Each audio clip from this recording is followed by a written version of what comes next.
And this for me is the most significant of all, which is what I call the pyramid-Earth ratio, which is that if you carefully measure the Great Pyramid, measure its base perimeter, and multiply by 43,200, you get the equatorial circumference of the Earth.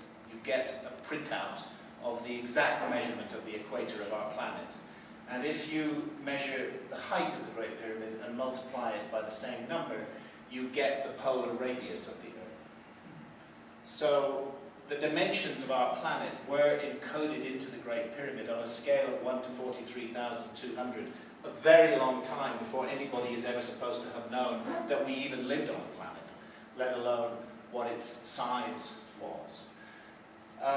Again, this is something that Egyptologists are aware of, but because they fundamentally despise the ancients, they say that it must be a coincidence, that there cannot be any plan to this. It's just an accident that the Great Pyramid models the Earth. I would be more willing to buy that if the number 43,200 was a random number, but it's not a random number. It is also a number that is derived from a key motion of the Earth itself.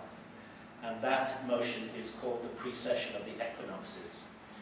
And these sums that get us to 43,200 hint at what is going on here. The Earth has a wobble on its axis. That wobble has noticeable effects on stellar alignments. It's particularly noticeable at the pole. Right now, the North Pole of the Earth points pretty much directly at the star that we call Polaris, and that is our pole star. But because the axis of the Earth transcribes this great circle in the heavens over a period of just under 26,000 years, it means that there are times when the pole points at empty space, and at other times it points at other stars. It's only a temporary arrangement that it's pointing at all around the world. It's just absolutely clear.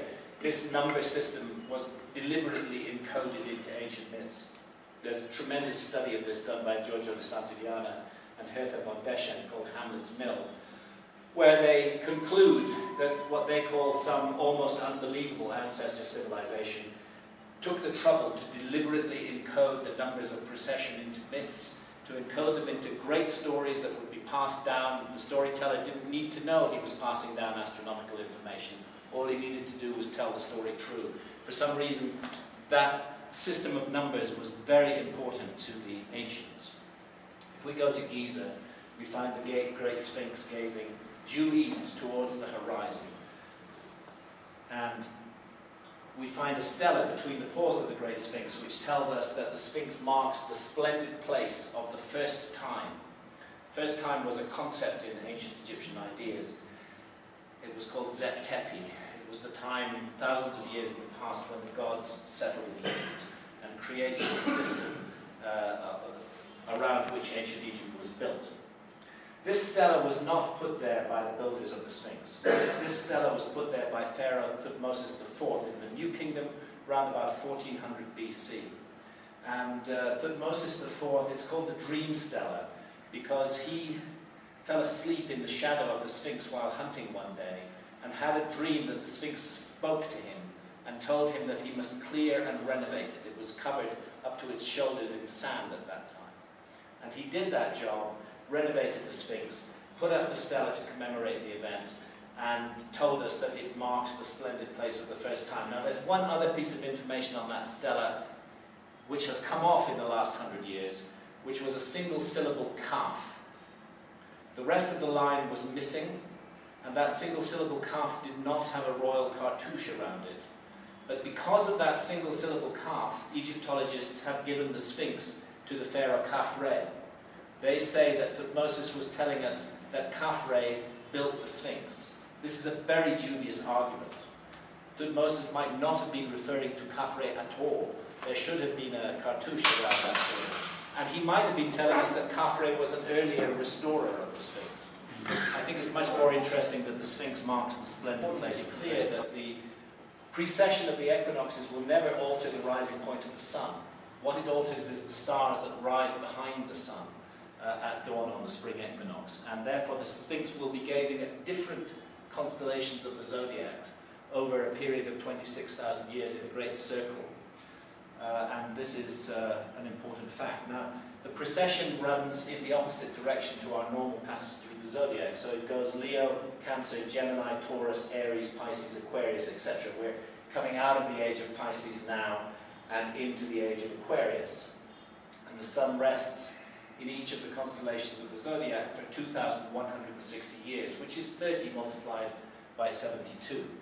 And the total cycle, the great year, is 25,920, which is that in 10,500 BC, or broadly speaking between 10,000 BC and 11,000 BC, between 12 and 13,000 years ago, this was what was happening at Giza at dawn on the spring equinox. The sun is rising in the constellation of Leo. This is the age of Leo the lion.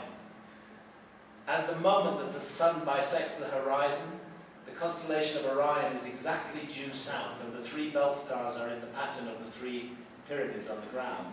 The Great Sphinx is a leonine, lion-bodied monument, gazing, we argued, at its own celestial counterpart in the sky. There's even a mirroring of the Milky Way and the River Nile.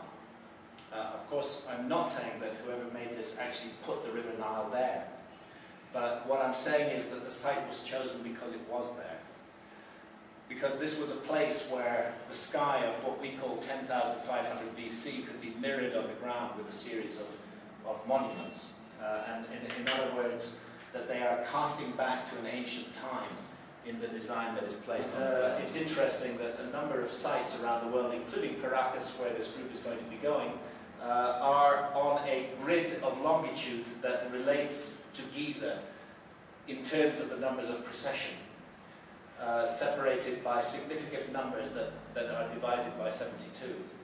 And one of the interesting sites is Angkor in Cambodia, which is exactly 72 degrees of longitude east of Giza.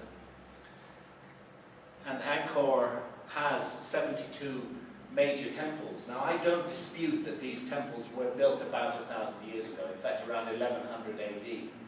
But what I'm suggesting is that they are the latest incarnations of much earlier temples, and that the site itself is vastly more ancient than 1100 AD. In fact, Angkor has a meaning in ancient Egyptian. It means life to the Horus. The Great Sphinx was Horus of the horizon. And Angkor Wat is a peculiarly pyramidal monument, and it is laid out according to the cardinal directions with the same degree of precision that the Great Pyramid of Giza is.